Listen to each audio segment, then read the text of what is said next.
Buenas tardes, shalom, shalom, amada familia del pacto. Bienvenidos a la proclama del día de hoy. Les habla la salmista Zuleni Albornoz. El texto que vamos a proclamar hoy pertenece a la Parashat número 47 del Brihadash.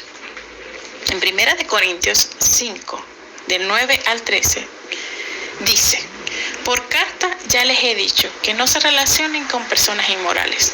Por supuesto, no me refería a la gente inmoral de este mundo, ni a los avaros, estafadores o idólatras. En este caso, tendrían ustedes que salir de este mundo. Pero en esta carta quiero aclararles que no deben relacionarse con nadie que, llamándose hermano, sea inmoral o avaro, idólatra, calumniador, borracho o estafador. Con tal persona ni siquiera deben juntarse para comer. ¿Acaso me toca a mí juzgar a los de afuera? ¿No son ustedes los que deben juzgar a los de adentro? Dios juzgará a los de afuera. Expulsen al malvado de entre ustedes. En este versículo, Pablo nos da la afirmación y nos sugiere que antes de esta carta ya les había escrito otra donde les pidió no juntarse con los fornicarios. Pero sus enseñanzas fueron mal interpretadas. Lo que Pablo le decía no era que tenían que alejarse de todos los pecadores de este mundo, sino que no se juntaran con aquellos que se hacían llamar cristianos, pero llevaban una vida de pecado escandalosa. Es obvio que los creyentes tendrán una relación con los incrédulos, ya sea en su familia, trabajo o comunidad. Y jamás la iglesia deberá aislarse del mundo, ya que está llamada a testificar el evangelio de Yeshua. Sin embargo, eso no significa que los creyentes tengamos que vivir como el mundo lo hace. Pablo advierte que el peligro de los creyentes corren al tolerar ciertas personas que se hacen llamar cristianos, pero que llevan una vida pecaminosa, sin ningún remordimiento. Este tipo de personas que viven de tal forma blasfeman el sacrificio de Yeshua al continuar con algunos hábitos y comportamientos pecaminosos. Es importante comprender que cualquier abuso de esta bendita gracia es una terrible ofensa delante de Yahvé, lo cual puede llegar a condenar a aquellos que no se arrepientan de su conducta. Como creyentes, estamos llamados a vivir en santidad en medio de este mundo, por lo que convivir con alguien que se hace llamar hermano, pero vive en pecado, pone en riesgo nuestra santidad, ya que podemos contaminarnos con sus malas prácticas.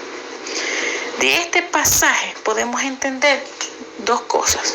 La primera es que la Keilah está en el mundo, pero el mundo no está en la Keilah. Yeshua oró al Padre no para que sacara a sus discípulos del mundo, sino para que fueran santificados y enviados al mundo. El deseo del Padre no es que nos aislemos de este mundo pecador, sino que nos apartemos de sus tradiciones y prácticas pecaminosas y le testifiquemos a través de nuestra vida santa el evangelio transformador de Yeshua en nuestras vidas. La segunda cosa que podemos conversar es que la Keilah tiene una enorme responsabilidad y que como creyentes tenemos que mantener la pureza espiritual del cuerpo de Yeshua, por lo que la práctica desvergonzada del pecado no debe tolerarse en medio de la congregación. Como hijos de luz, debemos estorbar el pecado de aquellos que se consideran creyentes y si no se arrepienten de sus acciones deben ser considerados como incrédulos y apartarse de ellos. Por eso, Pablo terminaba este capítulo afirmando simplemente que él no tenía nada más que juzgar, simplemente apartar de en medio de la Keilah el mal, ya que Yahvé será el que juzgue a todos los pecadores. Posiblemente cuando Pablo dijo, expulsen al malvado de entre ustedes, estaba recordando las constantes advertencias de Yahvé hacia los hebreos, de quitar el pecado en medio para no contaminarse y hacerse cómplice de ellos. Ahora, la Keilah debe vigilar que se mantenga la santidad, la unidad y el amor en medio de sus miembros. No se puede tolerar que uno de ellos viva en pecado contaminando su comportamiento y a otros miembros que luchan por agradarle a Yahvé. En ese caso, se debe amonestar al hermano y si no obedece, debe ser apartado de la comunidad, declarándolo semejante a un incrédulo. esperando que el Padre lo discipline para que se arrepienta y vuelva al buen camino. O sea, juzgado como los demás pecadores. Amados hermanos, nosotros, como integrantes de nuestra Keilah, debemos velar por estas acciones, que no sean toleradas ni invisibles ante nuestros ojos. Al contrario, corregir en amor y en oración por esa persona dentro de la Keilah para que haya un verdadero arrepentimiento, un verdadero teshuvá en su corazón.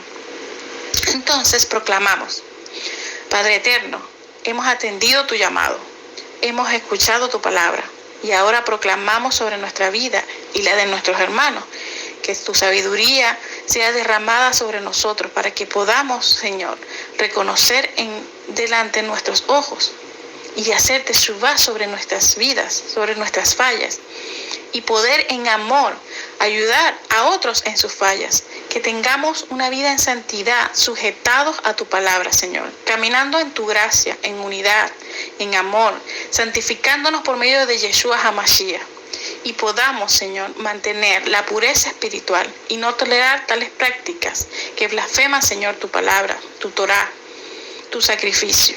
Y que si en alguno anda en prácticas, llegue a tus pies para hacer teshuvá de sus pecados, Padre. Pedimos sea tú inquietándonos para hacer lo correcto y agradable delante de tus ojos. Que solo nos importe agradarte en espíritu y verdad. Que seas tú renovando cada área de nuestras vidas y que te fortalezcas en medio de nuestras debilidades. Gracias, Padre eterno, porque cuando tú nos corriges, lo haces con amor, porque nos amas. Gracias, Padre eterno. Amén y amén.